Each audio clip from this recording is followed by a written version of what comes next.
si en algo se le puede clasificar es como un fariseo sui generis, es decir, un fariseo especial, no encasillable en ninguna de las sectas llamadas judías de la época, porque no es un esenio, claramente, no es un fariseo típico, no es un saduceo y tampoco es un celota o sicario, pero la manera como él interpreta la Biblia, cómo interpreta la ley, cómo acepta la tradición oral, cómo acepta los dogmas, entre comillas, del judaísmo, como son, por ejemplo, la inmortalidad del alma, la resurrección de la carne, la indisolubilidad del matrimonio, las pocas posibilidades del divorcio, etcétera, etcétera. Todo eso, su manera de discurrir es puramente farisea.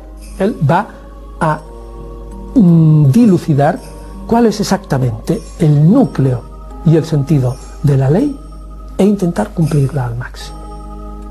Por otra parte, como su figura es compleja, pues también podemos decir pues, que este personaje probablemente pues, tiene rasgos de profeta, tiene rasgos de maestro sapiencial, y la prueba es que tenía una labia espléndida. Vamos, no hay ningún fariseo de la época del que se conserve unas parábolas y unos cuentecitos, chismecitos, leyenditas breves tan verdaderamente deliciosas y bien hechas desde el punto de vista literario. Vamos, yo estoy convencido de que gran parte del éxito de Jesús se debe justamente a que era un pico de oro, vamos, que atraía a las masas porque sabía exactamente decir la palabra con la metáfora apropiada, con la imagen, con el cuentecito, con la parábola apropiada. Antonio, ¿crees que Jesús era consciente del lugar que ocupaba? ¿Jesús se sentía hombre antes que nada?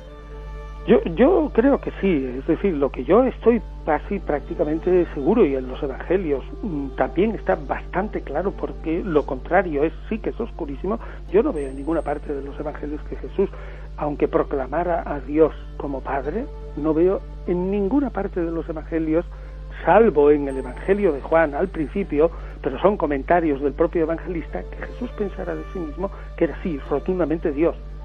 O sea, podemos decir, hombre, tenía una relación especial con su padre, le llamaba padre, etcétera. Bueno, pero también como otros judíos de la época, como otros profetas también de la época y anteriores. Pero yo no sé si la gente sabe que en todo el Nuevo Testamento, donde aparecen 1350 veces aproximadamente la palabra Dios, no hay más de 7 u 8 textos claros, y 2 de ellos en el Evangelio de Juan, que se diga así claramente: Jesús es Dios. Es decir, hay como cierta vergüenza en manifestarlo claramente. Yo creo que eso responde a que Jesús nunca se decantó de una manera clara por decir yo soy Dios. Estoy convencido de que Jesús era un ser humano normal que luego fue divinizado por los seguidores inmediatos suyos, una facción, otra no. Y yo quiero preguntar ¿cómo fue posible? Jesús nació, vivió y murió como judío, pero esto podría llevar a una persona también a algún error, en el sentido de que, bueno, es verdad que nació judío, es verdad que vivió como judío, pero en el fondo alguien podría pensar que reformó la religión judía para fundar una nueva religión. La tesis justamente que tiene la obra es: no vino a fundar ninguna religión, ni pensó que se iba a formar el cristianismo. Y esto independientemente de si tenía o no autoconciencia mesiánica. Esto es, la ética judía en la tradición oral y en la tradición escrita, en lo que el cristianismo llama Antiguo Testamento y en el mundo judío se llama Tanaj, prácticamente coincide con todas las enseñanzas de Jesús. Vemos perfectamente que a la iglesia primitiva le molestaba mucho el que alguien pensara que Jesús se hizo bautizar por Juan Bautista, cuando ese bautismo era para el perdón de los pecados, y el siglo II la Iglesia pensaba que Jesús era totalmente Dios y por lo tanto no podía tener pecado, y sin embargo mantuvo eso.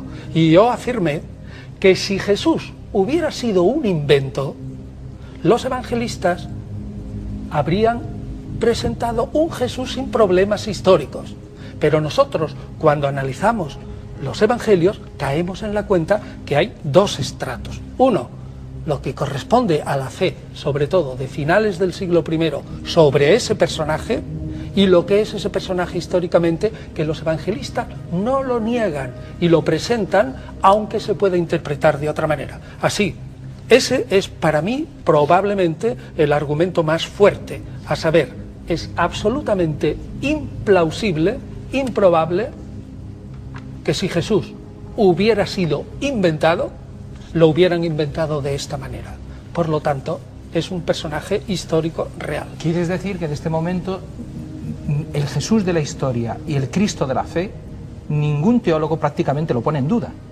Ningún teólogo lo pone en duda, que hay una diferencia abismal y que una cosa es el Jesús de la historia y otra cosa es el Cristo de la fe. Y afirmo que la mayoría de los teólogos están totalmente de acuerdo que el Cristo de la fe no es más, como creo que se ha apuntado aquí, una reinterpretación espiritual de lo que ocurrió con el Jesús de la historia. Pero que tiene base en el Jesús de la historia. Sí, no hay ninguna reinterpretación que no tenga una base en la historia.